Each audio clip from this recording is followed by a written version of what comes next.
Well, hello. We're getting started with talking volleyball. Glad you could join us. I've got some fun folks here today, and we're going to bring them right into the room here. And we've got Mike Murphy and BJ Leroy. Hopefully this all works out well. New software this week, or updated software this week. So I'm sure I'm going to press a button somewhere that isn't going to work. But welcome aboard, everybody. Can you hear us all right, Steve? Yeah, I can. I can. And if anybody in the room watching with us wants to chime in and let us know, give us feedback if sounds off, if whatever we'd like. And if you have a question, we'd love to handle it. So, welcome aboard.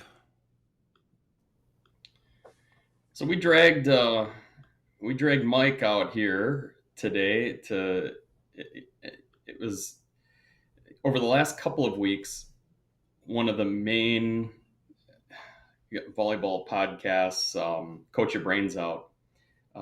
John and Billy had on Dan Friend, who's over at Lewis. He's the men's coach at Lewis, has been for 20 years, has a ton of experience, is a great coach. And they were talking about how to develop. They called it a smaller program. I think that's true in that Lewis doesn't have football. I think by that standpoint, just having a small number of resources is probably true for uh, a lot of the college volleyball programs. So, like us at Green Bay, where we could be considered a small program, and Mike is living this a true small program in a very small town in northern Wisconsin. So, hearing about what they do and how they maximize their training and their talent, to me seems like a pretty good conversation. So welcome to Mike. And Mike, why don't you tell us a little bit about you and also your the city where you coach and school and stuff like that. City. We have one stoplight in the county. I'm in Prentice, Wisconsin. It's a town of 600 people in the local area, and we're Division 4 in Wisconsin, which is the smallest division. We moved here in 2011, and immediately I got a call from the athletic director asking, when he found out I played volleyball, and asking if I would coach the team. And I hadn't even started my job yet, so I told him no. 2012, I got a phone call asking if I coached the team after the season started because the coach had left.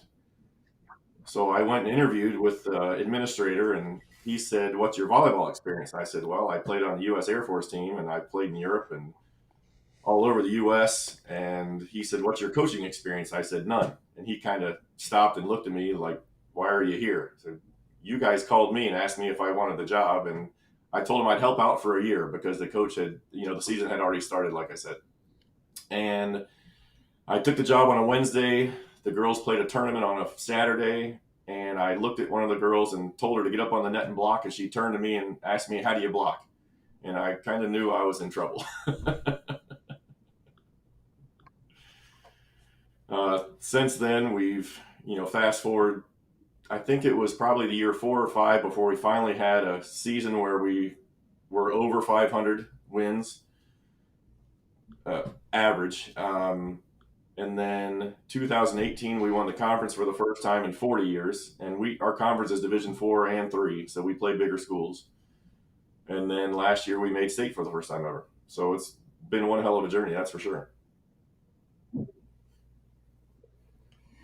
Yeah, that's pretty neat. That Air Force team. You guys used to go and play at USA Nationals, or did you ever go and do that with those guys? So I grew up in Richmond, Virginia, and Richmond had a huge indoor volleyball club. So I played at nationals with guys from there in college and when I went to dental school.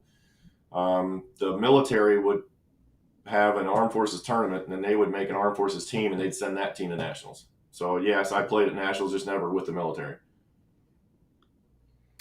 Yeah, we very bitterly lost to an Air Force, or no, to the combined team.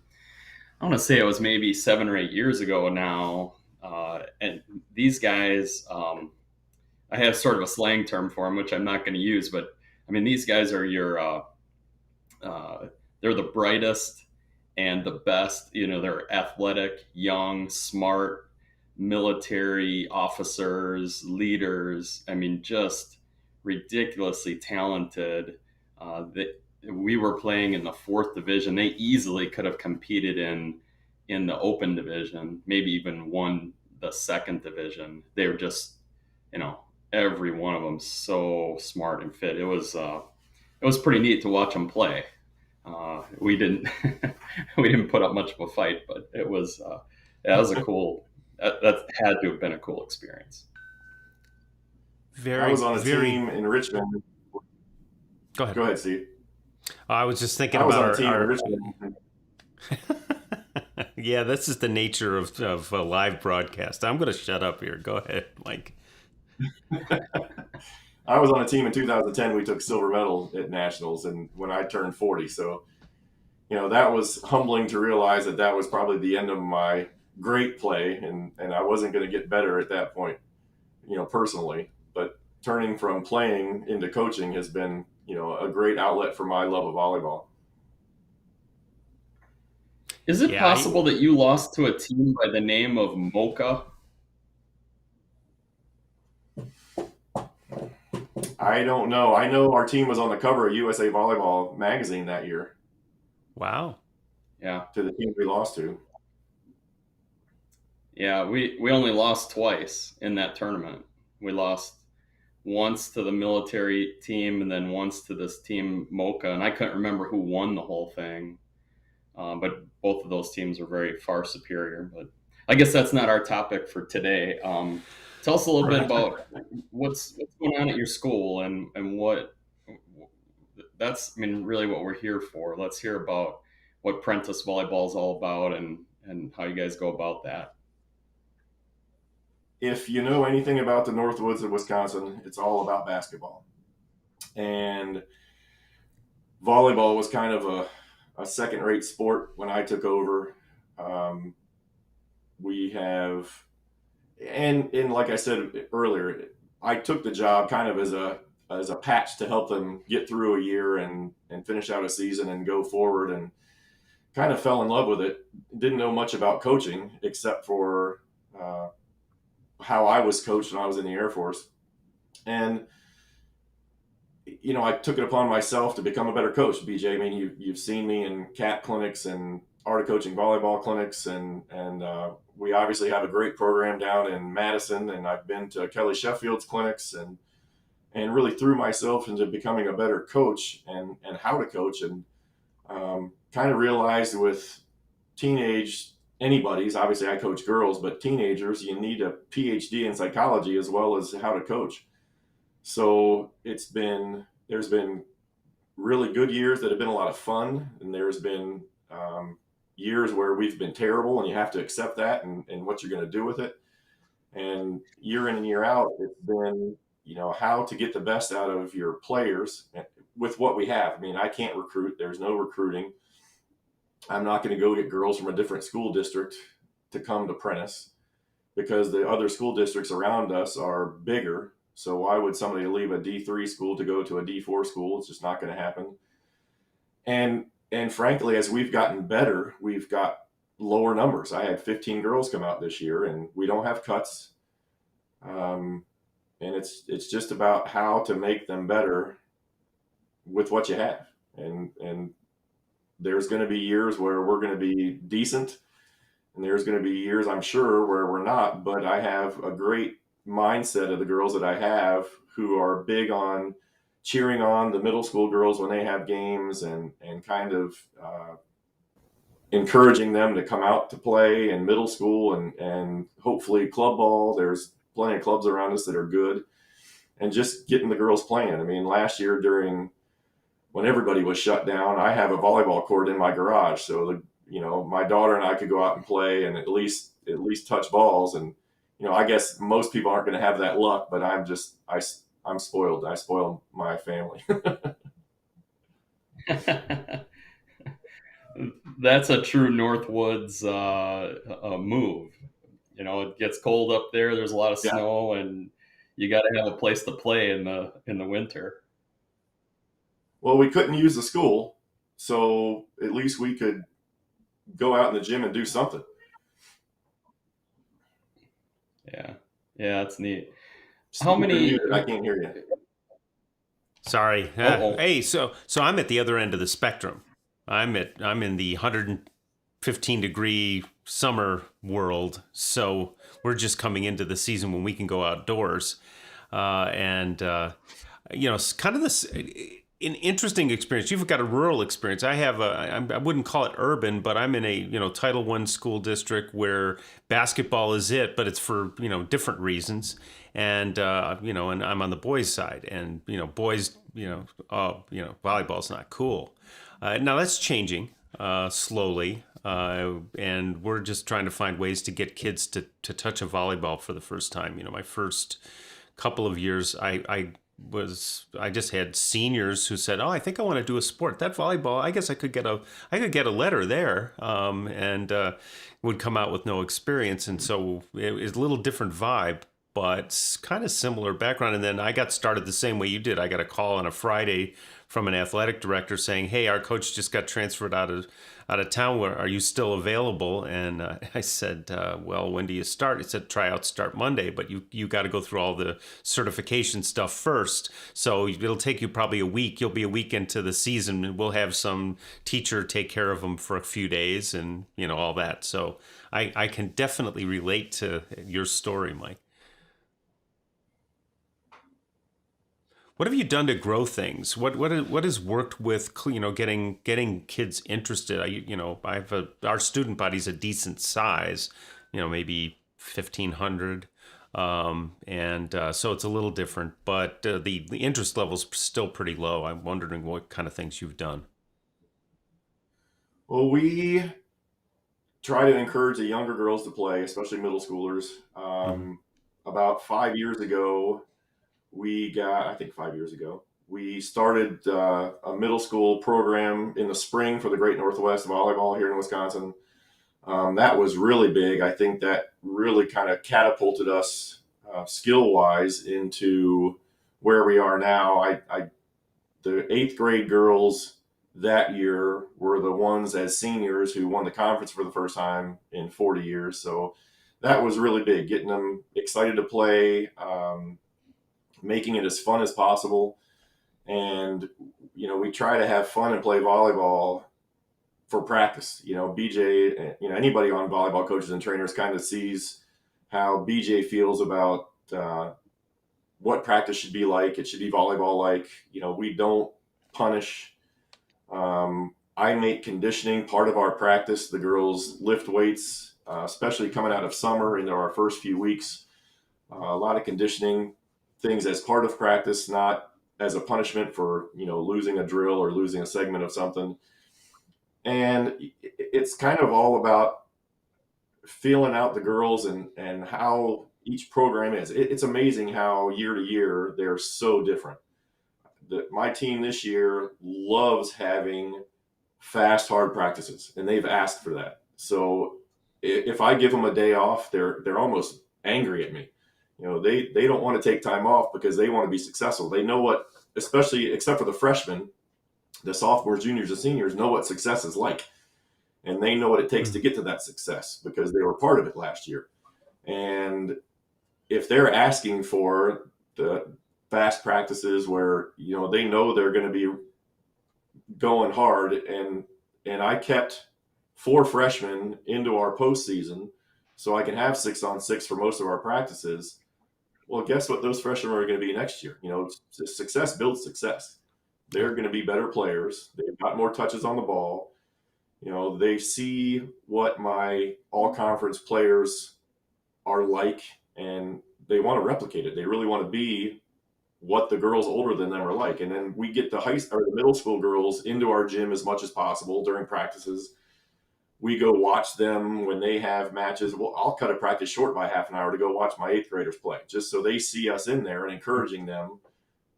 So they're coming up into high school, and they know this big mean man is encouraging them, not yelling at them. Yeah. They hear it early. Yeah, that's one of the challenges we have, is that there is no boys middle school, and in our district, it's funny. It's varies so much. I think I have one club player this year, and that's a bonus. Most of my players are brand new to the sport, or I've got a few that I've had for a few years that are coming along, but for me, it's, do I get that competitive kid? Like, I got a freshman last year who played middle for me, and I just looked at him, and my assistant coach and I were talking about it. Actually, we had the same idea totally separately. We were talking to him separately, and we said, you know what? I think he could set. And we got a senior coming back to set, but I think this guy can set. And all of a sudden, I just whispered it in his ear one day in an open gym. I said, "Hey, you might want to think about setting." And all of a sudden, the switch was on, and he's like, "Tell me more. I want to know more. I want to figure it out." And the guy's a stud anyway. He's got about a 35-inch vertical as a sophomore, and he's about 5'11", 6 foot. So, at our level, that's really good. But then we play clubs that have, all club guys. We had a 6'6" middle who's very, very good drill one of our defenders last year. It was like, he was so apologetic, and the kid was great. He came up and checked on our guy afterwards, and it was just one of those things. It's like, guys, look, that's going to happen. You just go out there and play hard, and, as long as we play hard and play well, BJ and I've had this discussion. Wins and losses don't count. Progress counts, and some of them get frustrated with it, but most of them get that. I don't know about how that works in your world. 100%. Yeah, 100%.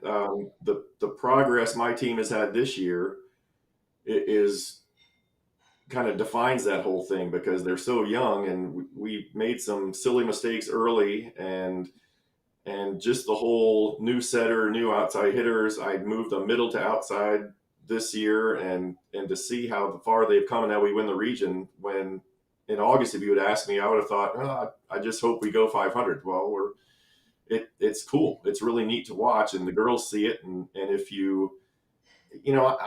I probably talk with them in practice more than I should, and try to make them focus on other players and other positions. And yeah, Steve's waving his hand. But last night after we won, one of the parents came up to me and said, "Do you ever say anything when you're on the sideline?" And I'm talking to him a little bit, but the crowd behind me can't see that. But at that point, they're not going to remember something I'm trying to tell them to change it. I need to have done that in practice. And I tell them that you're not. And we have coaches at other teams we play against where they're yelling at the players every play, and the girls make a mistake and they turn and look at the coach. And my girls, they never turn and look at me. They make a mistake, they own it, and they go on to the next play. But that's all in practice. You have to preach that in practice, and let them know they're going to make mistakes. I mean, I stepped in for a club team 2 falls ago, because the coach had to have her appendix taken out.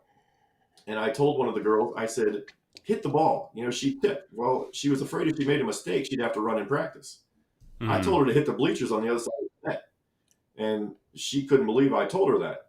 And so the next 3 points, she buried the ball, 18, 20 feet, boom, down, down, down. And finally, the 4th ball, she hit the bleachers. And we all celebrated. And they couldn't fathom why I told them that. Well, her dad came up to me afterwards and said, "What did you say to her?" I said, "I told her swing away."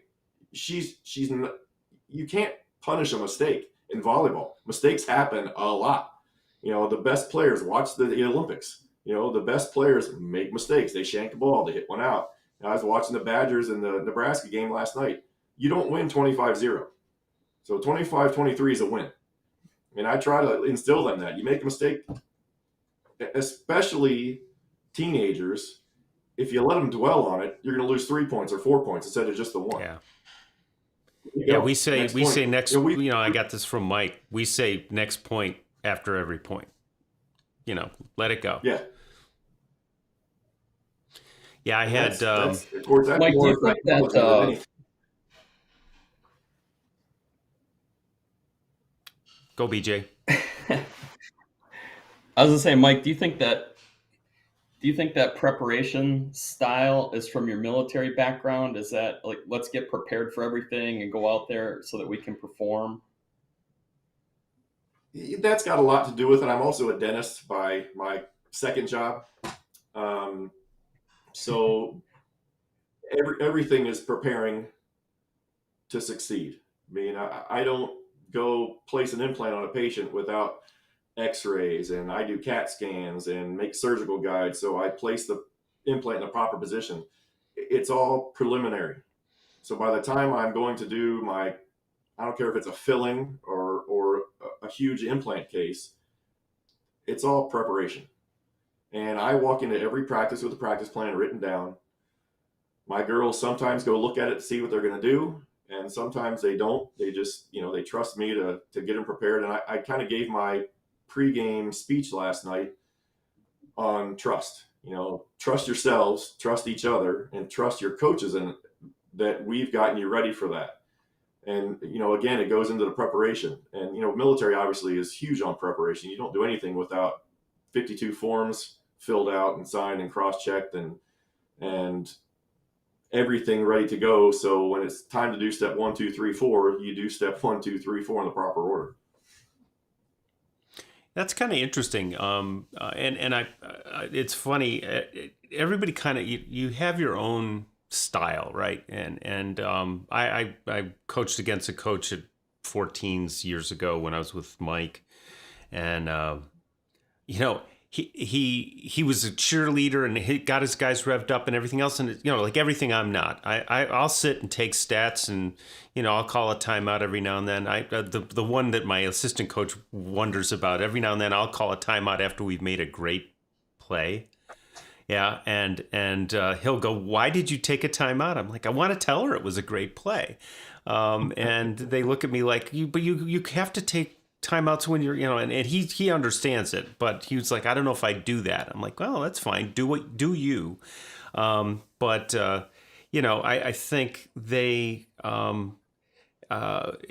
it's you kind of do your own thing in practice as well. My assistant and I are kind of on the same wavelength. We come in with a pretty random plan because we're going to react to what they're feeling that day and how they're doing and what we know we need to do from the last time. So, we always walk in first thing, if we have, lately we've only had maybe 8 or 10 guys show up for open gyms. So it's like, okay, we're going to play Kings for, 15 minutes or so, get them warm, get them playing. You're looking at 3 guys who've played and 5 guys who've never played before, 3 weeks ago.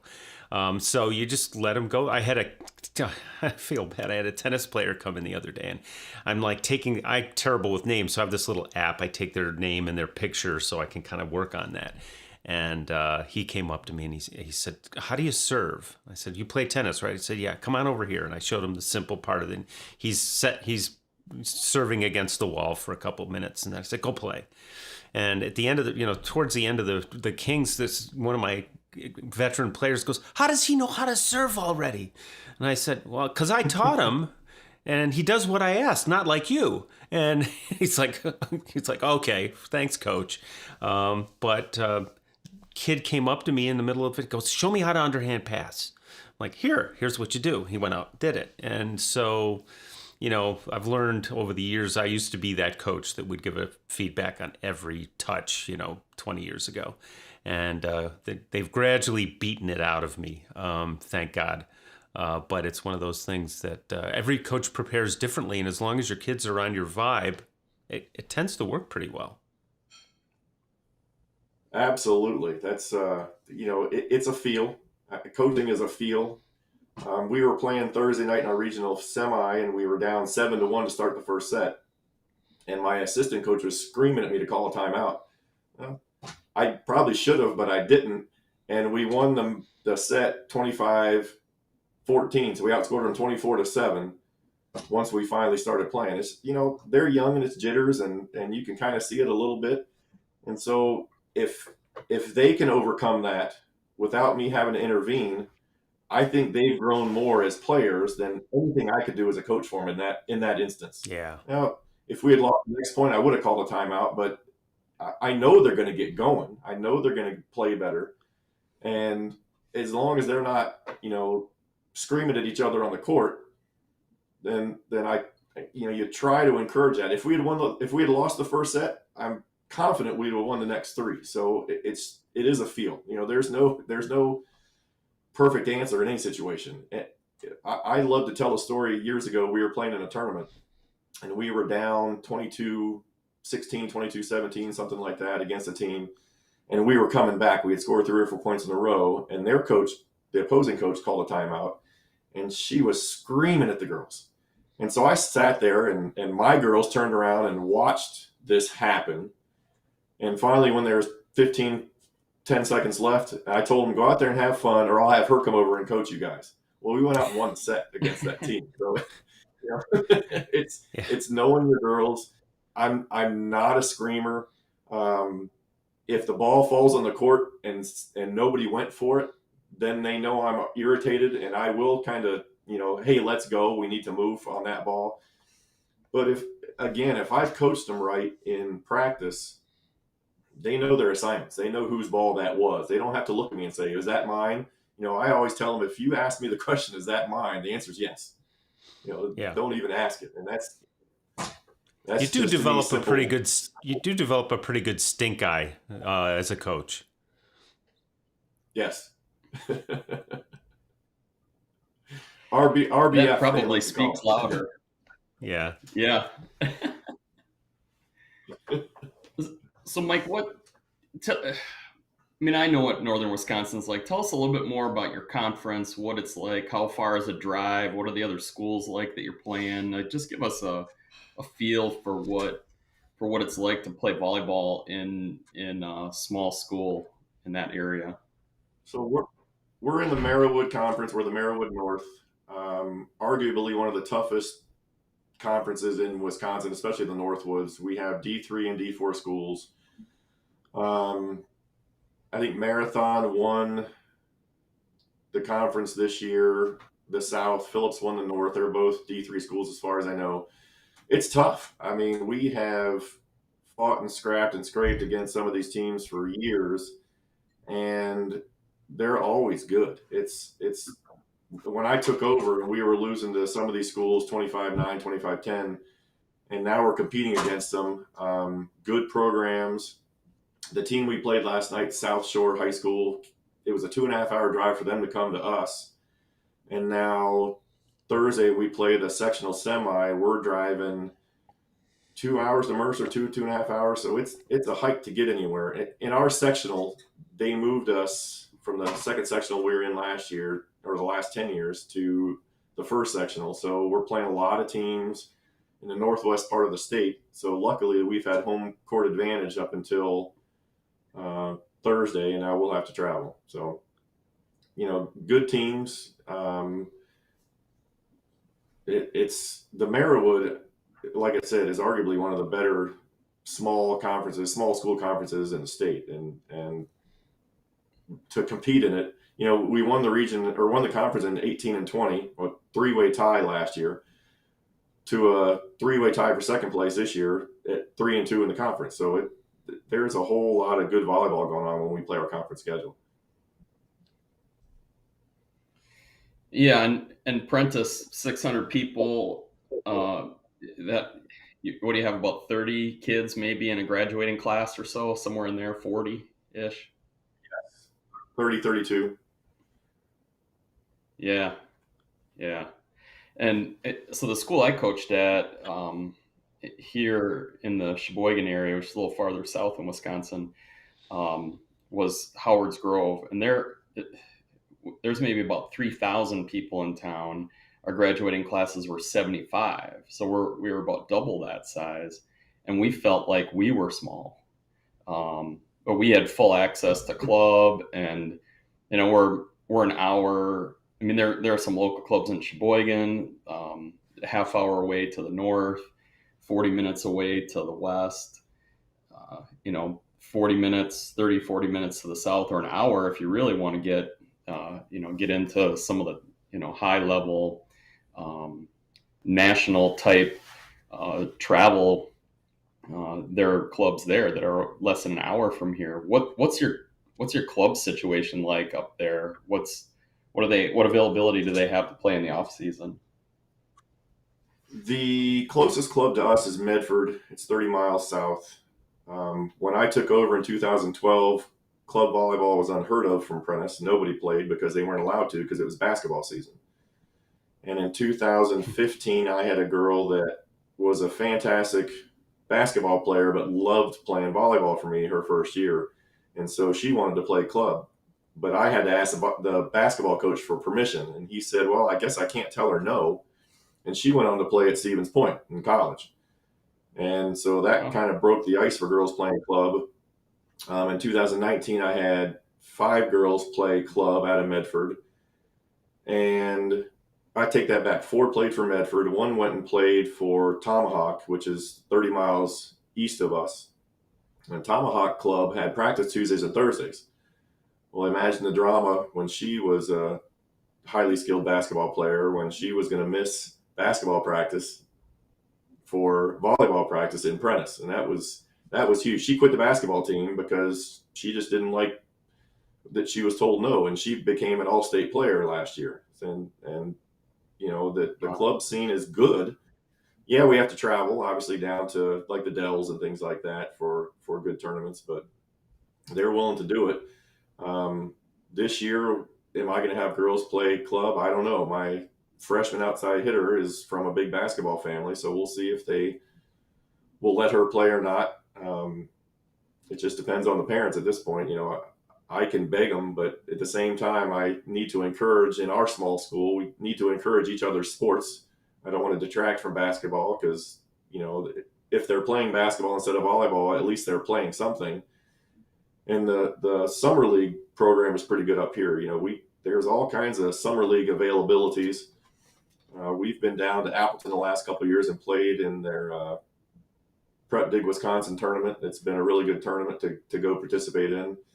And, it fortunately or unfortunately, I can get them to play as much volleyball as I can get them to play, but it's all on me to get them to do it. So my youngest daughter is a senior this year. It's been very easy to take time away from the family to go do coaching things and to get the girls into tournaments and off-season things. I could coach her in club because it's my kid. But going forward, how much am I going to take away from my 10th grade boys? I got twin boys that are in 10th grade, playing football. And next year, am I going to be able to do all these extra things and still encourage all the volleyball? It creates success. Obviously, for me and Prentice, the success has come from how much volleyball they get to play. If I just walked in the gym the first day of practice in August and coached them until the first week in November, would we be as good as we are? I don't think so. I think it's all the extra club play and the summer league play and all that kind of stuff that breeds a success. You're going to get good at something the more you do it. Yeah. I think one of the challenges for us is getting gym time and that sort of thing. We're coming into our winter season is basketball. So I had the gym scheduled the other day and ran into the girls basketball coach. And it was one of those things that actually turned out really well. She was feeling frustrated by lack of, support. And we had a gym conflict before where my boys were there before her girls, but we were scheduled and they were scheduled in the other gym. And it was just a confusion thing. She felt like we shooed them out. And so she was not happy when we came in and it looked like we had the gym. And she, so I just sat down with her and said, look, I understand how you feel. I got the same kind of situation you do, but I understand it. And we talked, and she was really just frustrated. But the nice thing was, after the evening, she was bringing the volleyball. We just packed our stuff up and went to the small gym next door. We had to walk outdoors and, schlep our stuff over to the other gym, which is no big deal. Good for the boys to see how it's done anyway. Well, she came by afterwards and said, "Hey, look, I'm really sorry if I came off short. It is frustrating." I said, "Look, we got to support each other." The soccer coach came over to me the other day. I said, "Look, last year I didn't get any of your guys. I had 12 of your guys 2 years ago. What's going on?" "Well, track and field, they're really, we've got a coach who's being really aggressive getting kids." I said, and he's on campus and I'm not. So it's kind of those things come into play and you're like, okay, well, and he said, "You should talk to this guy. Maybe he can help you." And I'm like, okay. And gradually over time, the coaches get to know you and go, okay, he's not, he's not going to hurt my guys. He's going to help them. I said, give me receivers from the football team, defensive backs that need to, explode and be quick, because that's what our sport's about. It's just give me kids and make it interesting. So we have a new assistant principal for activities, and she's been great. They've started this new club thing that they want to try to get kids more in activities, because coming off of COVID, they're all off right now. It's really, people are struggling. They just don't. They're social. They lost a year and a half of social development, really, and they're trying to kind of get that back. I said, "Look, can I do a volleyball one?" She said, "Yeah." I said, "Okay, I'm going to have a boys volleyball half hour once a week on Friday morning." And, I got 25 kids, which and a couple of girls. So it's like, well, we take them all. And it's just, you got to encourage them. But, in my case, I have 4 clubs within a 10-minute drive of here. But no kids can afford to play there. Last year, my boys, they would come in and we can't be at practice Monday, Wednesday, Friday because we work. Is that okay? Like, yeah, just come on Tuesday and Thursday and we'll get as much out of you. I said, you may not develop as quickly, but keep coming. And sure. I have coaches going, how do you tolerate that? I'm like, come on, it's their life. We can't be messing that kind of stuff up. Life comes first. Yeah. Yeah, but it's fun to try to figure out ways to. We played. We couldn't get gym time last winter. My assistant coach brought a couple of outdoor courts, and we played on the soccer field. And they had a ball. It was only 6 guys every night, but those 6 guys got better and helped. They were the core of our team. So, however you need to do it. I did have a question for you, Mike. When you were getting started, aha moments. Things that you learned along the way as you went from not coaching the sport to coaching the sport, for coaches who are just getting started, that mom who got drafted into coaching a middle school team, or a teacher who's, been asked to do that. What are some things that you would, tell them to either do or to avoid as they get started? Avoid the punishments, consequences, punishments, whatever you want to call it. Throw it out. I mean, if you want to have conditioning because our girls need to move, 15 or 18 feet, great. Running does nothing for volleyball. That was big for me because when I took over, I'm pretty sure the previous coach taught it from a textbook. There was no feel for the game. So once the girls started to have fun and play volleyball and practice and not suffer consequences, not have to run, things just got better from there. And I'll do sprints and things like that as part of our drills. I'll run sprints for them and then make them go serve balls, serve 5 balls. And so they're tired. So they're game-like, they're worn out. It's the 5th set, they're tired and now they have to go back and serve match point. Can they handle that stress? Can they handle the pressure that comes with that? I'm certainly put that kind of stuff on them in practice. Other aha moments were, letting girls try different things. I don't let my middle school coach shoebox them into position, especially that early. I had a girl last year that wanted to be a hitter. She really thought she was going to be a hitter. Well, the first time she touched the ball a set, everybody in the gym stopped and kind of looked at her and saw, there's magic right there. That girl's got great hands. And she's our starting setter now and, still wants to be a hitter, but she kind of realizes what her strength is. And I explain a lot of stuff to my girls, why do we do sprints? And I tell them, because you need to be ready for that match point in the 5th set. Why do we do blockers versus hitters. Well, guess what? In a game, you're going to have a big blocker up there. My daughter's 5'10", and not too many girls up here are her size and can block her. But she's going to face somebody that's going to get some hands on the ball finally. And the other 5 on the court need to be ready to dig that if it happens. So it's, as a player, when I used to play, it was as hard as you can. Hit the ball, hit the ball, hit the ball, especially in the men's game. With the high school girls, I finally had to teach my girls to tip. I got some girls who can hit the ball really hard, and when we're playing, shorter teams, for lack of a better word, they can wail on the ball all day. Well, once in a while, they need to tip the ball, and that was kind of an aha moment for me as a coach, going from a player who I don't think I could tip if I had to. It's just swing as hard as I can, and I'm a lefty, so I'm a opposite player, and just to know that has to be a part of the game. Find the open spot when you need it. Then, those are things I would have a new coach do that it took me 10 years to do. That we're kind of looking at now, just the full facet of the game. I used to get so mad at teams that a setter would take the ball over on 2 on us, and we'd lose it. We'd lose the point because we weren't ready for it. And I'm thinking, set the ball and let somebody hit. Well, guess what? That was a big part of that school's game, and they'd burn us for 4, 5, 6 points a set. Well, yeah. Let's make that part of my game now and use another team's strength to our advantage.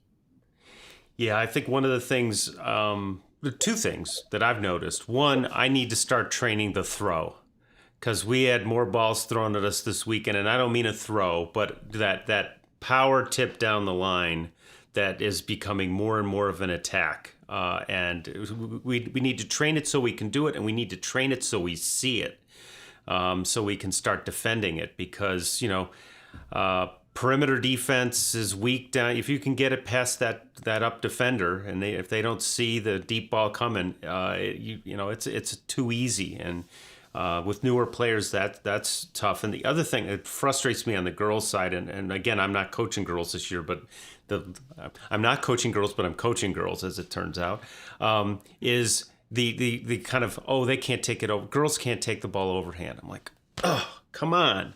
If you teach them, they can take the ball overhand, and it's such a big part of the boys' game, and it's all, if you set them up mentally for that, then they'll never do it. Stardom, Mike and I used, Mike Hewlett at Adversity, back when I was there, would say, look, we're going to take the younger kids because we got to teach them up. And we, 12, 13, they were taking balls with their hands. They weren't happy about it, but they got good at it because they did it. And I think that one's, I would definitely encourage training that. Absolutely. What else? What about serving? Like, oh, go ahead. Yeah, what about serving, Mike? So obviously the 2 hardest parts of the game of volleyball, the 2 most important parts of the game of volleyball for me as a coach, are passing and serving. It has to start with those 2 things if you're on offense or defense. I have very good servers because we make that a huge part of our game. But I also keep stats like crazy, and I have my setter has I think she serves at about 45 miles an hour. So it's either an ace or it's out. And I finally had to tell her a couple weeks ago that she's negative. She's got negative errors to aces, and that doesn't help us. That's putting us behind. So she had to take something off of that serve. And, I tell the parents, quit yelling from the stands, just get it in. That isn't what I want. I don't want it just in. That doesn't help us at all. But if a server is struggling, I will take her out or encourage her. It's got to be tough, but it's got to be good. And if she was positive for aces to errors, I'd let her keep making the errors. But it's one of the few that I've had to turn off and say, look, dial it back a little bit. Well, she had 3 aces last night. It's just a dead float ball. We float. Couple of jump servers with a jump float, and we get teams out of system a lot. I should keep stats for that, and I don't, because my libero doesn't like the fact that she has very few aces. But every serve she has, the other team's out of system. They're trying to set the ball from 25 feet deep because that's where the ball goes, and they, so it's an overpass for us. Well, guess what? You over free ball to us, we're probably going to terminate that point, and somehow you need to keep a stat for that for that server. I can tell her, look, if I could tell her that 80% of your serves become points for us, it doesn't show up on a stat sheet, and a lot of people like to look at their stats and see where she stands as far as digs in the conference versus the other liberos, and there's no stat for getting a team out of system. But I don't understand at our level, especially as we're getting deep into our state run, how we have a team go back and have 6, 7, 8 service errors in a set. I don't know how you've allowed a team to get that to that level. I would be having practices just on serving at that point. But and I think a lot of coaches, on volleyball coaches and trainers, like it, the servers versus passers drill. The girls love it and hate it. They love it because it's competitive, but they hate it because they're moving a lot and they're having to really dig in and get to the ball. But it's a great drill for both the two most important asset or facets of our game, passing and serving. Your first ball side out is a little bit of an indication. I don't know if you keep that, but first ball side out will kind of tell you how good your or the other team's first ball side out kind of tells you how your servers are. I know when I'm scouting their college teams, I look at that for their players to see, are they putting the other team out of system? What players have are keeping the other team's first ball side out a lot lower. It's not directly correlated, but it's most teams are pretty poor when they're out of system, right, or at least far out of system. Yeah. Mike, when you do your servers versus passers, do you run offense off it? Do you run a swing off it? No. Okay. Just pass it to whoever's in the setting position. They have to catch it. It has to be a 3-ball pass to get a point, but if they catch it, they get to stay on the passing side. Gotcha. That's a tactic we use a lot, is allowing a passer, if they make a good pass, to stay, and that yes, that makes it a little bit more of a competition, and it's been pretty fun to see that aspect of it. So we've only got about 10 minutes left. I just have one last question. I'm always curious. I've been in a lot of gyms, but I love asking what is kind of a typical practice like? What are your sort of base drills or games that you're using that you feel are really helping you to maximize your talent? We start out with our first 15 to 20 minutes of conditioning, and they have stations where either it's med balls or elastics, bands, or speed ladders, or core, and that decision is drawn up early in the season. I have teams, so the first couple weeks of practice, they all do every station. Then once we get into our season, they rotate. So Monday, team 1 will do the first station, and Tuesday they'll do the second, and so forth. And then we go into speed ball once they're warmed up a little bit and kind of ease into it. That puts us about 30 minutes into our practice. And then if we haven't been playing the night or two before, it's service drills, it's servers versus passers. Lately, like I said earlier, that this team really likes to be pushed. So we do a lot of what we call 10 minutes of terror. It's 3 teams. One team is doing conditioning, and then the two teams are playing to 5. The winner gets to stay on. The loser has to go do the conditioning. A lot of hitters versus blockers, where we send free balls into our passers, and they pass the set to hit, and we keep track. I think the score was 100 to maybe 20 for hitters versus blockers, and that's a pretty good ratio. If we're getting 20 blocks on 100 swing, or not 100 swings, but for 100 attack points, that's pretty good. And then we play a lot of 6-on-6, either scramble or dodgeball. For some reason, I got a group of girls this year who loves to have to go do wall sits. Don't ask me why. But it's one of those things. And Steve, you asked about aha moments. Every year is an aha moment of what drives them. This year it's conditioning for some reason. These girls love to go do planks. They love to go do wall sits if it's a failure. And then the girls that are on the wall sits are cheering on the other team, trying to get back on the court. Obviously, they want to play, but it's that aha moment every year to figure out what's going to drive them. Is it cupcakes or is it playing volleyball? It can be different, but that's kind of the fun part of coaching, is to see what I have every year. And another aha, which I don't think I really talked up much until about 3 or 4 years ago, is the mental toughness.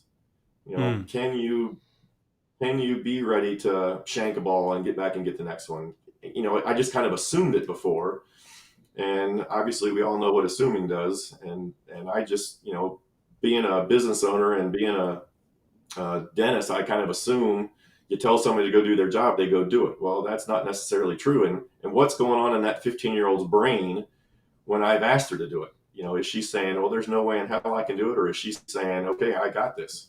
And that comes down to a coach to player. Every player is going to have something different, and you have to get to know your players on a kind of not a personal basis, but that what's going to drive that particular girl, and how is she feeling when I challenge her. For some reason, 5 or 6 years ago, we had an odd number of players, and I would warm up that season with the libero because that's kind of the way it went. Well, that has become a thing for apprentice volleyball, that coach warms up with the libero every year, even if we have an even number of girls, because if I can swing balls at the libero and she can dig, the encouragement and the benefit she feels, it has nothing to do with me. It's knowing what happened in the past with having all conference liberos 3 or 4 years in a row. It's that mental aspect of my libero this year to know that she can do what those girls did. And you take me out of it, you put anybody in that position. It's knowing, it's the mental toughness. It's knowing that she can step in and do what the girls in the past have done, and what their all conference accolades were. She's got a shot at that because she can do what they did. And that's all mental. It's the all mental part of the game. When we were down, there's a team we've played for years, and well, BJ, you probably remember Newman Catholic when Mariah played for them. They went to the state tournament 8 years ago, and they won it 4 years. Her 4 years when she was a freshman, sophomore, high school, junior, senior. They would beat us 25-5, 25-9, 25-10. So that mental block we have against playing Newman 8 years later is still there. We finally beat them a couple of years ago to go to win the region.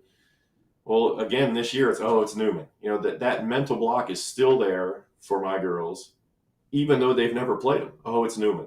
You don't know what that school has. Yeah. Great on Newman for being good every year, but it's trying to coach that aspect of it, which is probably the biggest challenge for me, because I've been on volleyball teams that have been very good. I've been on volleyball teams that haven't been, but you just go out and play, and I've never thought about how to coach somebody to overcome that hurdle. Yeah, that's it for us. It was Cattle Moraine Lutheran. Remember Doug Hext? He was an excellent coach down in this area, and wow, I think they won 4 or 5 state championships after beating us. The sectionals or regionals, they just were really good. But everybody's got that team, as you build towards something, as you get better, there's always a team that you have to overcome, for sure. Well, Steve, we're starting to push up against the hour here. Yeah. Do you have any last thoughts before we let Mike go? Or well, no, it's been yes and no. I'll have plenty of thoughts, but getting the kids to create on their own. I had this happen the other day. Our girls were, and I hadn't coached them for, except for there was some COVID stuff that I had to step in and help a little bit. and the JV team was sitting behind us, and they started doing the "you can't do that" or one of those wonderful cheers that I hate. And I said, "Ladies, we're not doing that. That's not what we do." I said, "It's got to be positive." And they looked at me like I was from Mars. I said, "We're just not doing it. So stop." And about 10 seconds later, I hear them go, "Hip, hip, hooray," just out of the blue. And I'm like, fine, perfect. Or my boys last year, same thing. They were, they developed their own ace cheer. Their cheer now is every time we get an ace, the entire bench dives on their bellies and gets back in their chairs. And the guys on the call, they all dive. And I'm like, okay, whatever. That's positive. I love that stuff. But they created it. I didn't tell them what to do. But I told them what I wouldn't accept. We had somebody up in the stands this last week, yelping just as they were serving, and the other coach made a comment. And I said, "You're right," and we sent the principal and the security guys over to go, "Hey, knock it off." I'm not a balls up fan. That's another story. But the kids figure it out, and if you set a good example, it kind of works. And I train my kids to ignore balls up, but it's still one of those things where it's like, really. But when we walked into our gym, when I hear that, it's like, please. Something else, like the other conversation we had about the pre-serve assignment agreement, your term, BJ. I love that. I'm using that this year. I've already started using it. So, it's real, it's a real plus to just have these conversations. Hey, so Steve, thanks for sharing it. when the other team yells balls up, once we terminate the ball, we yell balls down. Yeah, fair enough. That's great stuff. Yeah, thanks to both of you for a great conversation, especially Mike for coming on You bet. and shedding some light. I know it's a busy time of the year. The state run is, it's high risk, high reward, and a fun time of the year. And I hope you have a good run and hopefully see the same type of success that you had last year and get into state and maybe beyond. Well, thanks for having me, guys. I appreciate it. Yeah, I appreciate it too. And so, for people who are watching this after, we get about 40 or 50 people watch this after the fact. So for any of you guys, come see us, shoot us questions or put questions in the comments so that we can think about those things for the next one. And good luck, Mike. Thanks for being here. And we'll see you next week. Hopefully, BJ, or we'll talk about timing. Hopefully next week. And good luck. Thank you much. Sounds good. Bye, guys. Bye, guys.